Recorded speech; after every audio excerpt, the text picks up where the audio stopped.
Padiga po guys, Padiga Hall.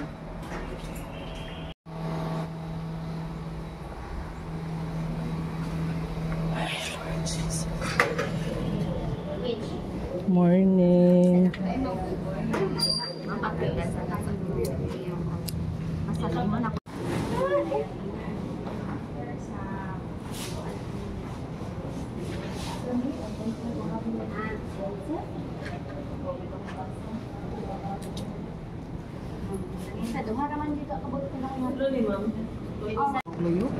Ah, sige, sige. Dito lang tadapita sa...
in drug abuse prevention and control.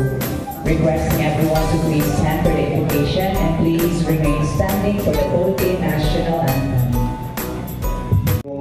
Diya sa imong ngalan upadi kami, ikaw naman ang among bugtong nga diya, pabilin sa pagpuyo, surod sa among mga kasing-kasing, itudlo ka namo ang danan nga kinahanglan namong subayon o unsaon sa pagpadayon.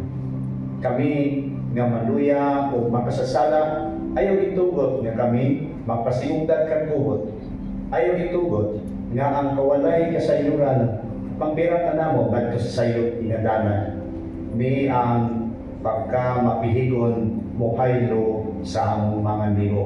Ang mabalbalan ilahan kay ikaw kinikarya maap daw batukod kay ikaw mata na ipusod ng panadaan sugagaw daw kay ulo ang mabalbalan ilidas kay ikaw kinikarya mga panulay panudya alik kay nungawang kusang kulala madalangin tubad mo nilala sa ilan na sa mga panayotay na matimog day daw sa kongkulan day na makampol day sa mitulo daw kahit daw gagaw ng panay kaya kaado ng manusia mamalubal andaan halik kayo masugat pirikagya mga maliputong pamaliti. Ashhadu an la ilaha illallah.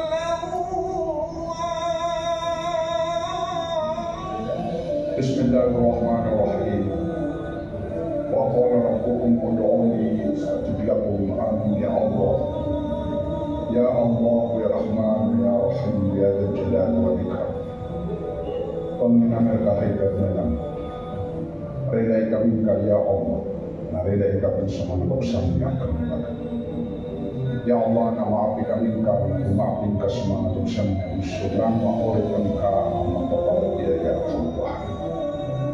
Ya Allah na tumangin kaya Allah. Napakagibinawayan ka sa mga pusoan niya Allah.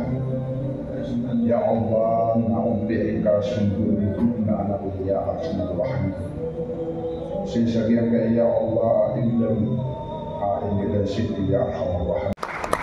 BGMP Female Dormitory.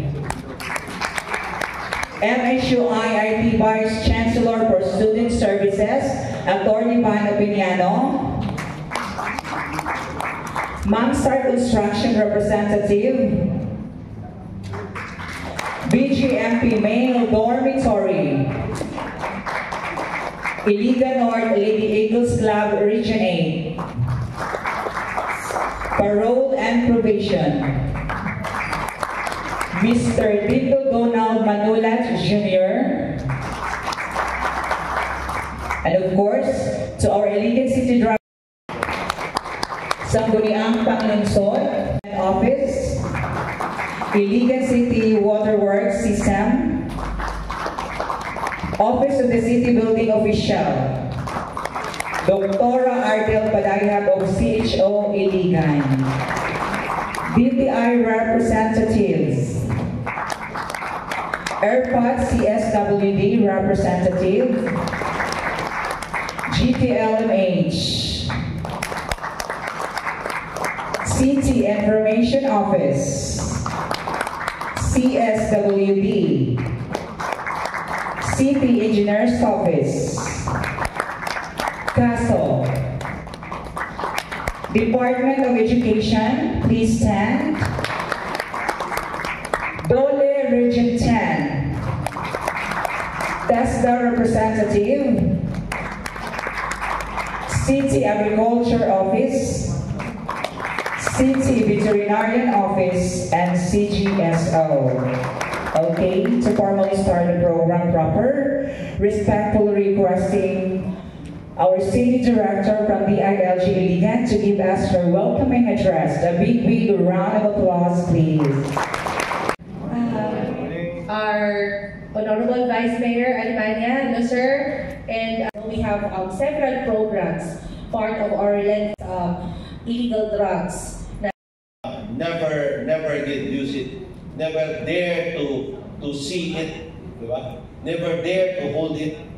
Kasi ka, matintal ka.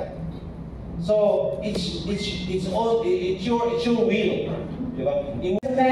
Help me welcome Dr. Gino C. Michoro.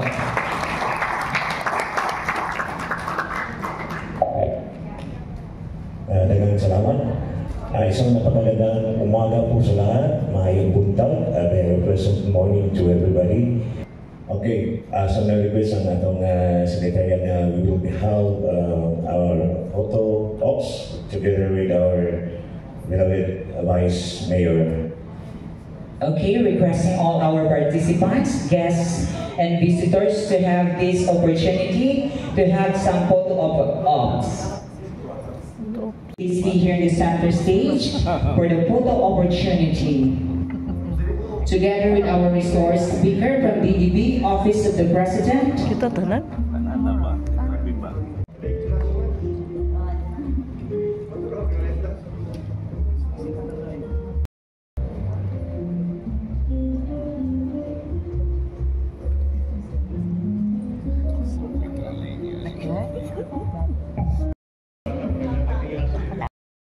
Please remain in the center stage.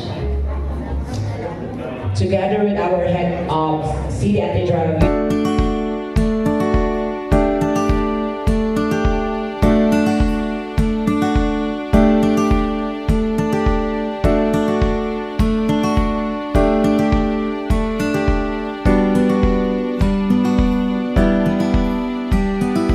Our Pastor Petty.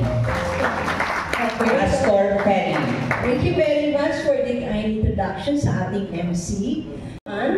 Okay, so in response, on June 7, 2002, former President Gloria Macapagal Arroyo signed into law, or signed this act known as the Comprehensive Dangerous Drugs Act of 2002, or Republic Act 9165. Okay, so this repeals Republic Act 6425, or otherwise known as the Dangerous Drugs Law of 1972. So yun po yung lumang batas natin, no? Republic Act 6425, or otherwise known as the Dangerous Drugs Act of 1972. So it took effect July 4, 2002, and this law provides for the law enforcement, control of dangerous drugs, treatment and rehabilitation of drug dependence, drug abuse prevention and community information,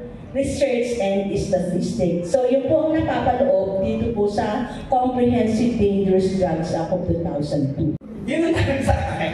But yun ito sa joke. I know ito sa joke, pero si